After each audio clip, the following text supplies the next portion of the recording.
Hi everyone, this is Dr. Shilpa and I have started this YouTube channel to teach pharmacology online to the medical students.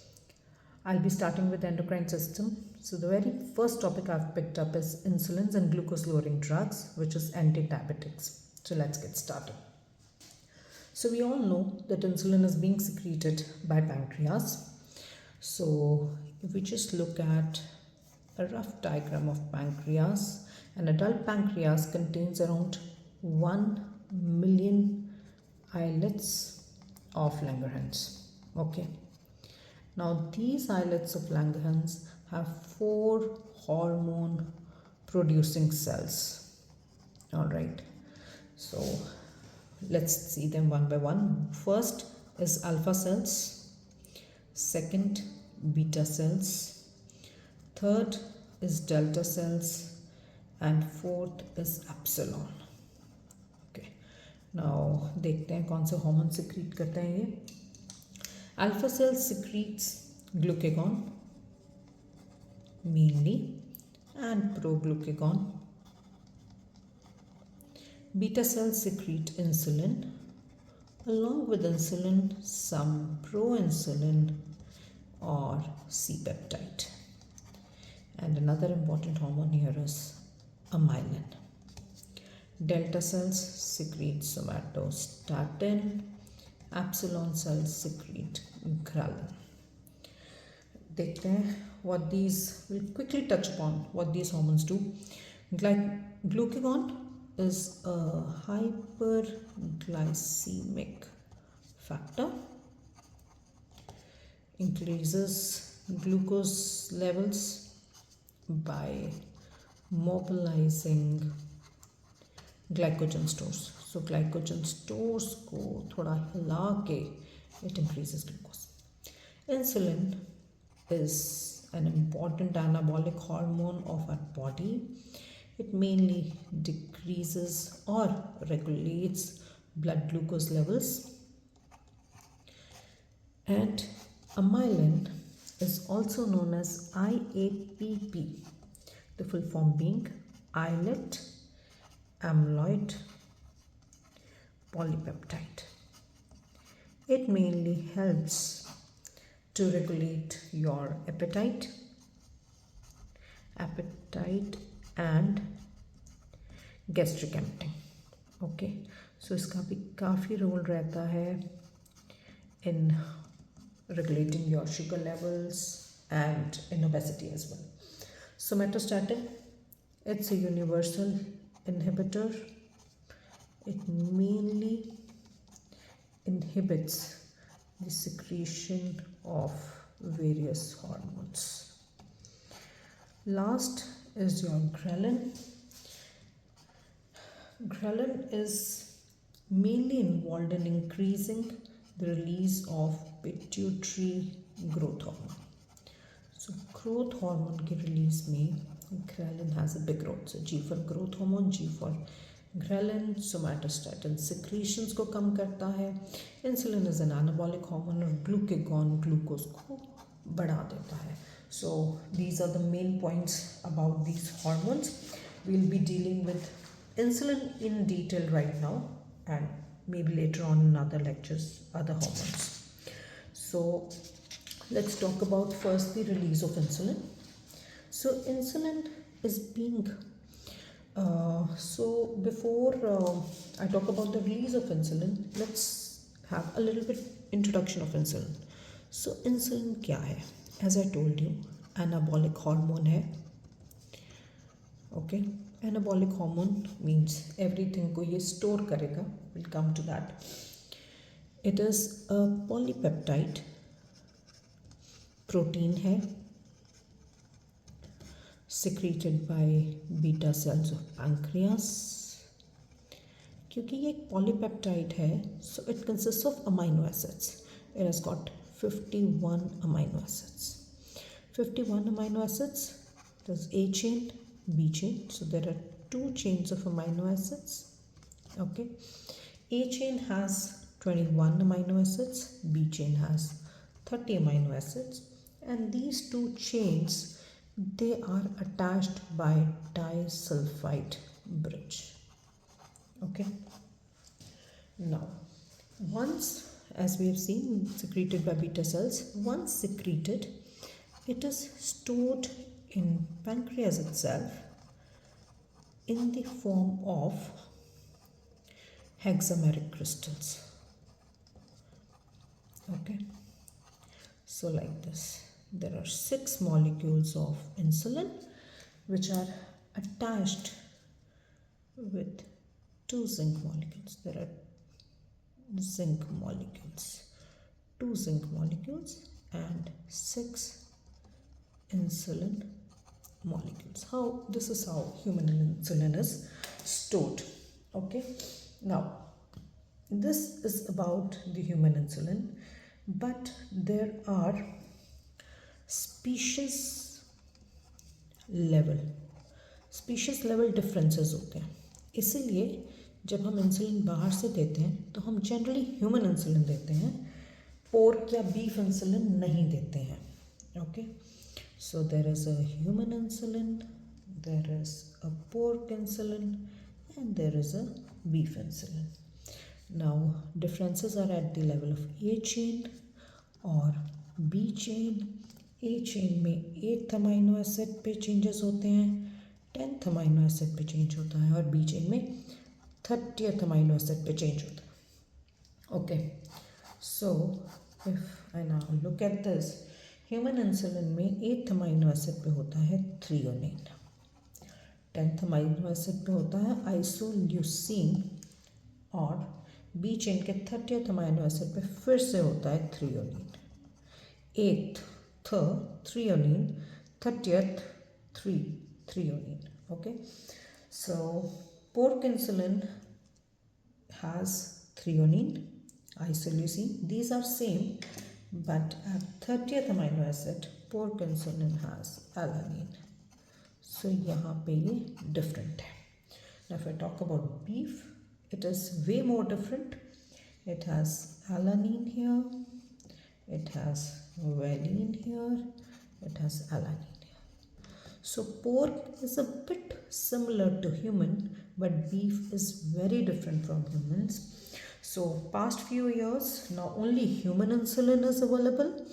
Pork insulin is not available now in the market. Even beef insulin is not available. Otherwise, pork insulin was very much used for treatment of diabetes for humans as well. Now, for human insulin, from where do we get large amount of human insulin? The technique that is being used is recombinant DNA technology. So that we will do sometime later on. Okay.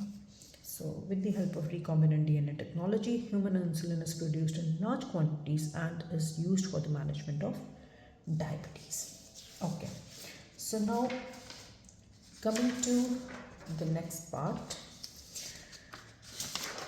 insulin, before being released as insulin, it is synthesized in the form of pre-pro insulin. Okay, so this pre-pro insulin has 110 amino acids. In the process of forming insulin, it gets converted to proinsulin, where 24 amino acids are removed. Okay, now this proinsulin has 3 parts: A chain, B chain, and C peptide. Now the further step, C peptide is removed and insulin is available as A chain and B chain.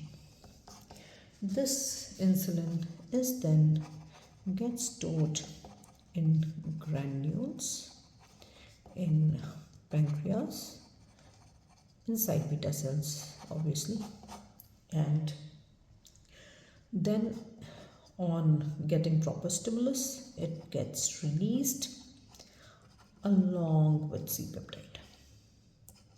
Okay, this is how it is being released. Now, this release of insulin happens in two parts. One is basal release. So some glucose is being produced inside our body. Hepatic gluconeogenesis is there. So basal release is a low continuous release. Okay so जो थोड़ा थोड़ा insulin हमारी body glucose हमारी body secrete कर रही है उसके levels को मेंटेन करने के लिए so there is a low continuous release and this helps to maintain the blood sugar levels. Okay, this is one, and this happens throughout the day. Second जो होता है that is the bolus or mealtime release of insulin. इसमें क्या होता है whenever there is a stimulus. Now the most important stimulus is glucose. When the glucose levels increase when we take meal, okay, so at that time there is a high increase in insulin levels to regulate the blood glucose levels. Okay, another important factors are gluconeogenic amino acids, which includes your leucine होता है, arginine होता है. So this is very important. This could be another question itself. Gluconeogenic amino acids. Then some hormones, which includes GLP-1, which is also known as. Then you have cholecystokinin, and last is glucagon. Okay. So all these are very important, and GLP-1s are very, very important because there are many drugs which are available which acts through this mechanism. The full form is glucagon like peptide 1. Okay, so these are the important hormones that are being involved. So hormones, some amino acids and glucose. These are the three important stimulus of insulin release. Okay, so please keep this in mind. There are other things also, for example, beta sympathetic activity also can stimulate the release of insulin, while alpha 2 receptor activity can inhibit insulin release. So there are many factors which can affect the insulin release, but the most important being glucose, gluconeogenic amino acids, and some hormones like GLP-1, glucagon, and cholecystokinin, and glucagon like peptide 1. Okay, so next is how insulin is being released at the cellular level. Okay, so if we look at as we know that insulin is stored in pancreas in the beta cells, so insulin would be released from there itself. If this is a beta cell, okay, now there are receptors or transporters here, glucose transporters. On the beta cell there is a transporter, glucose transporter 2, GLUT2. 2 beta cell is your second alphabet, so it has GLUT2. Okay, so whenever glucose comes, it enters the beta cell and it gets converted to glucose 6-phosphate, and further reactions occur and ATPs are released. We all know that glucose is a source of energy. Okay, so when ATPs are released, now this is kind of a signal to this beta cells for the release of insulin. Okay, so now this ATP acts on the ATP sensitive potassium cells. It blocks these ATP sensitive potassium cells को block कर देता है, potassium channels, and it tells potassium to stay inside, and the levels of potassium increases. Now this increase in potassium levels depolarizes the cell membrane. Up ATP is telling potassium, you stay inside and help me in the release of insulin. But potassium says, no, I can't do it all alone. We need calcium for its release. So increased potassium levels depolarizes cell membrane. This depolarization leads to the opening of calcium channels and increase in movement of calcium channels inside the cells. This increase in calcium levels leads, so there is a lot of insulin here in the granules. There are granules which contains insulin. Now this increase in calcium levels helps in the release of calcium.